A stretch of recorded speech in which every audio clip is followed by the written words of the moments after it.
So my topic is extraterrestrial disclosure, the end time delusion, as a question mark. And, it's a question mark because, I don't claim to know how this is going to play out. But I do think that this is a very credible explanation for how certain things could fall into place very quickly. One thing I can say for sure is that the argument that I'm going to present to you today, that's in this presentation, I wrote it up in a research paper for an advanced eschatology class at Liberty Baptist Theological Seminary, turned it into a PhD. He graded it. I got an A+. He approved of it. He liked it. He gave all kinds of good comments about it. So I've submitted this material to peer review from a qualified theologian, and he accepted it. So I can guarantee you I'm not going to be teaching you any heresies or any of these kind of wild accusations I've seen on the internet. But, and the big idea is that, Jesus predicted a great deception right before his return. Amongst a lot of Christians in the West, the demons and the demonic realm has really been what we call demythologized. They've kind of explained it all away. And people don't really believe in those sort of things too much anymore. They think it's all superstition. So, the Bible predicts, an unparalleled demonic deception just prior to Christ's return. Now, if over half the church no longer believes in demons, they're ripe for this deception. Now, a lot of people kind of have this idea that Satan and the demons are in hell, or they have this kingdom under the earth in hell or something. And I think that probably comes more from things like Dante's Inferno than it does the Bible. If you look in Ephesians chapter 2, it calls Satan the prince of the power of the air. Now, but biblical scholars are pretty much in agreement that this was meant to be literal. The Jewish view of the realm of the demons was really the sky between the earth and the moon, our atmosphere. Okay, so this idea of the prince of the power of the air is quite literal. Here's a biblical scholar writing in a commentary.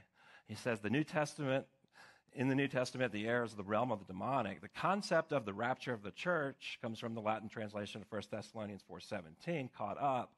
Christians are going to meet the Lord in the midst of Satan's kingdom, the air, to show its overthrow. I thought that was kind of a neat line.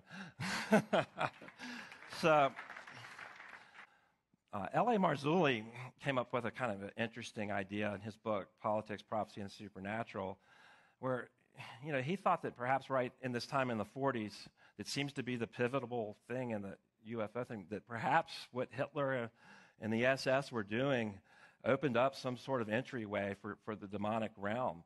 Because this is really when we see this big outburst of UFOs, right at the time that he was slaughtering millions of Jews. Here's a quote from Nelson Pacheco, who was in the Air Force, a lieutenant colonel who studied the phenomenon. It's interesting that a lot of secular researchers have come to the same conclusion. J. Allen Hynek was an astronomer who was in charge of Project Blue Book for the Air Force in the 1960s, came to the same idea. He called them psycho-spiritual. Jacques Vallée is a French astrophysicist and computer scientist who worked with Hynek at the same time, came to the same idea. They don't think they're space aliens. They don't. And these are highly qualified astronomers who have studied all the evidence. They came to the idea that these things are indigenous to the planet Earth, but are somehow extra-dimensional, okay? And I think that kind of fits the paradigm that I'm talking about when we talk about things kind of coming from the demonic realm, which we believe in as Christians.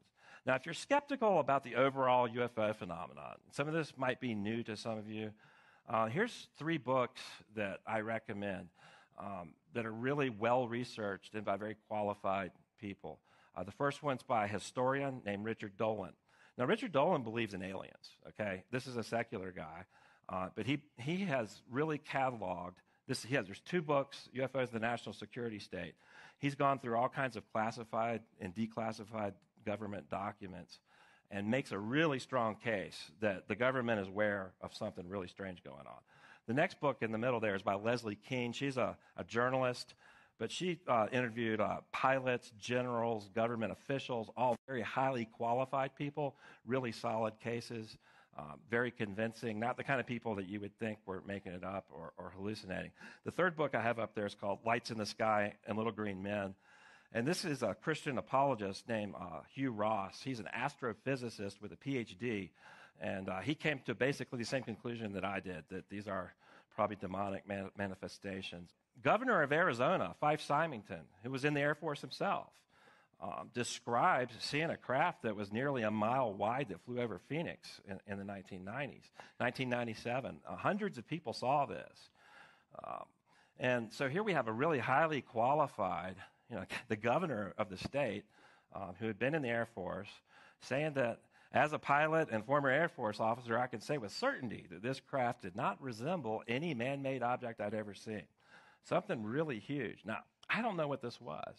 And sometimes I wonder if it was a government psychological warfare operation, just something that maybe they developed to scare the enemies to death. Because, literally, if you saw the movie Independence Day, big, huge spaceships flying over major cities, that's what this was like. You can look it up on the internet and read about it. Hundreds of people saw a huge triangle fly over Phoenix. Our government is not telling us anything about what happened. The alien abduction phenomenon. Here's the book that really got this in the public consciousness. It was called Communion. It was by Whitley Strieber. It was published in 1987. I remember reading that. This was before I even became a Christian, and it scared me. And it really describes him, his interactions with non-human entities that just invaded his life. Now, a lot of Christians have addressed this phenomenon, and there's several ministries that are, but here's a book by Joseph Jordan and David Rufino called Unholy Communion. And what they found was that people that did repent and become Christians, that had this phenomenon going on in their life, they could rebuke it in the name of Jesus Christ, and it would stop. All right? Now, what does that tell you? Well, if it's aliens doing scientific testing, doesn't seem like that would stop it, does it? No. I think it's very suggestive that it is demonic.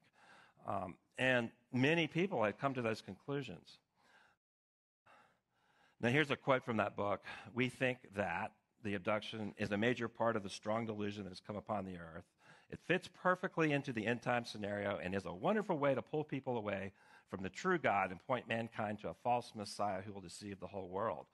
So this is what Joe Jordan and David Rufino wrote. John Mack, this is a psychiatrist from Harvard University, all right? He's a secular guy, well-respected, won a Pulitzer Prize. He risked his career and his standing at Harvard to take on this alien abduction phenomenon. After doing interviews and working with over 100 abductees, he really found a remarkable coherence in their stories. And what I mean by that is people who didn't know each other, didn't know anything about each other, they all had a core story that was so similar that he couldn't explain that. And he came to the conclusion that something very real was going on, but perhaps not something entirely physical, okay? And so you can see the quote that I have here, something that not generally accepted as existing by Western science. It seems to be of this visible non-material universe, yet appears to manifest in it. Now, that's a secular person doing the best he can to describe a spiritual entity, is what it sounds like to me. Some abductees feel that certain beings seem to want to take their souls from them. Greg told me that the terror of his encounters with certain reptilian beings was so intense that he feared being separated from his soul. Now, that doesn't sound like advanced scientific extraterrestrials, examining us. Whitley Strieber, the guy that got it all started, here's a quote from his next book, Transformation. Whatever was there seemed so monstrously ugly, so filthy, so dark and sinister. Of course they were demons. They had to be. And they were here, and I couldn't get away. This is from Jacques Vallée. In the movie Close Encounters of the Third Kind, there was a little short French scientist. That character was based on Jacques Vallée. Jacques Vallée is a real guy, has a master's degree in astrophysics and a PhD in computer science, has written many books about UFOs and several about the alien abduction phenomenon. Now, I thought this quote is very telling. The medical examination to which abductees are said to be subjected is often accompanied by sadistic sexual manipulation that is reminiscent of medieval tales of encounters with demons. It makes no sense in a sophisticated or technical framework. Any intelligent being equipped with the scientific marvels UFOs possess would be in a position to achieve any of these alleged scientific objectives in a shorter time and with fewer risks. So what he's saying is, from a scientific perspective, if you're an advanced extraterrestrial race, you don't need to be going around abducting people out of their houses at night and doing the sorts of things that these people describe. Now, Jacques Vallée has another idea, and I really wrote about this in our book, Exo Vaticana, because he doesn't believe that these are aliens. He thinks that they're from somewhere close by, and he calls it a control system. And what he means by that is that he thinks that these beings are trying to influence people's worldviews. They're trying to influence the belief structures of humans, and they're trying to steer us in a certain direction. And he doesn't really seem to know what that is, but he thinks that that's the purpose of it. And I think that's a very interesting idea in light of the sorts of things that we see in the New Testament. Paul talks about the God of this world who blinds the minds of unbelievers. Now, there's a verse where Paul says, don't be held captive to vain philosophies and empty deceit. According to some translations say elementary principles of the world. Some say elemental spirits of the world. Now, the Greek word is stoicheia, and that really meant spiritual entities.